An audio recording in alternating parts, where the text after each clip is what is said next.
हरिः ओम श्री कृष्ण परमात्मने नमः। अथ पंचदशाध्यायः पुरुषोत्तम योगम. इदिल वंदु நம்ம 11th லேந்து படிக்கணும். ஓகேவா? यदन्दो योगिनश्चैनं पश्यन्त्यात्मन्यवस्थितं यदन्दोप्य कृतात्मानो नैनं पश्यन्द चेदसः यदादित्य गतं तेजो जगत् भासयदेखिलं यच्चन्द्रमसि यच्चाग्नौ तत्तेजो विद्धि मामकम् गामाविश्याच्च भूतानि धारयाम्यहमोजसा पुष्णामि चौषधी सर्वाः सोमो भूत्वा रसात्मकः अहं वैश्वानरो भूत्वा प्राणिनां देहमाश्रितः प्राणापान समायुक्तः पचाम्यन्नं चतुर्विधं सर्वस्य चाहं हृदि सन्निविष्टो मत्तस्मृतिर् ज्ञानम् अहोपनं च वेदैश्च सर्वैरहमेव वेद्यो वेदान्त कृद्वेद विदेव चाहम.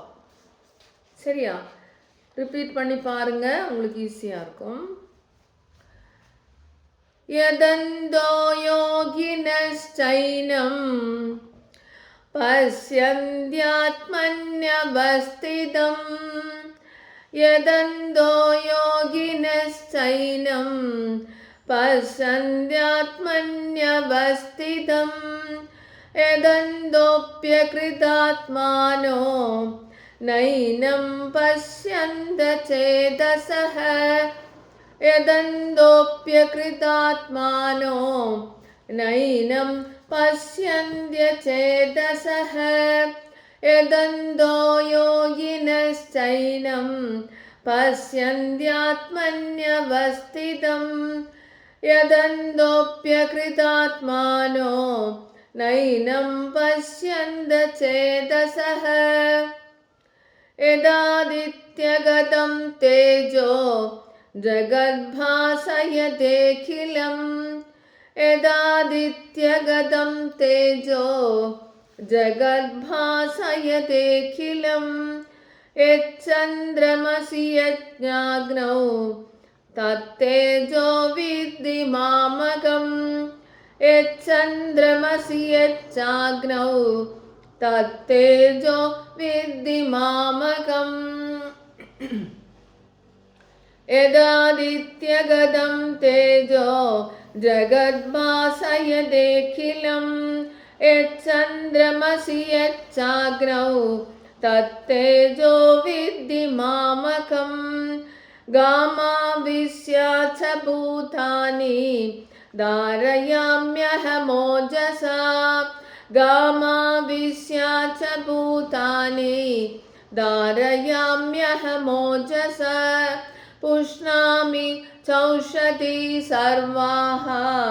सोमो भूत्वा रसात्मकः पुष्णामि चौषधी सर्वाः सोमो भूत्वा रसात्मकः गामाविश्य च भूतानि धारयाम्यहमोजसा पुष्णामि चौषधी सर्वाः सोमो भूत्वा रसात्मकः अहं वैश्वानरो भूत्वा प्राणिनां देहमाश्रितः अहं वैश्वानरो भूत्वा प्राणिनां देहमाश्रितः प्राणापानसमायुक्तः पचाम्यन्नं चतुर्विधं प्राणापानसमायुक्तः पचाम्यन्नं चतुर्विधम् अहं वैश्वानरो भूत्वा प्राणिनां देहमाश्रितः प्राणापानसमायुक्तः पचाम्यन्नं चतुर्विधं सर्वस्य चाहं हृदि सन्निविष्टो मत्तस्मृतिर्ज्ञानमहोपनं च सर्वस्य चाहं हृदि सन्निविष्टो मत्तस्मृतिर्ज्ञानमहोपनं च वेदैश्च सर्वैरहमेह वेद्यो वेदान्तकृद्वेदविदेव चाहं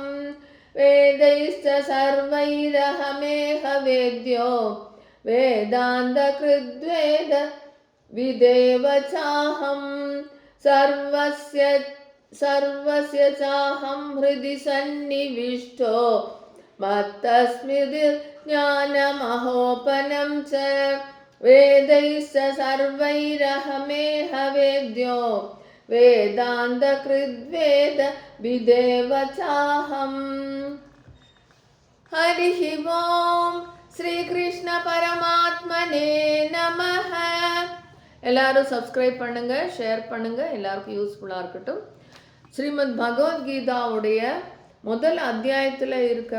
முதல் அத்தியாயத்திலேருந்து இருக்கிற எல்லாத்தினுடைய ஸ்லோகம் பை ஸ்லோகம் மீனிங் வந்து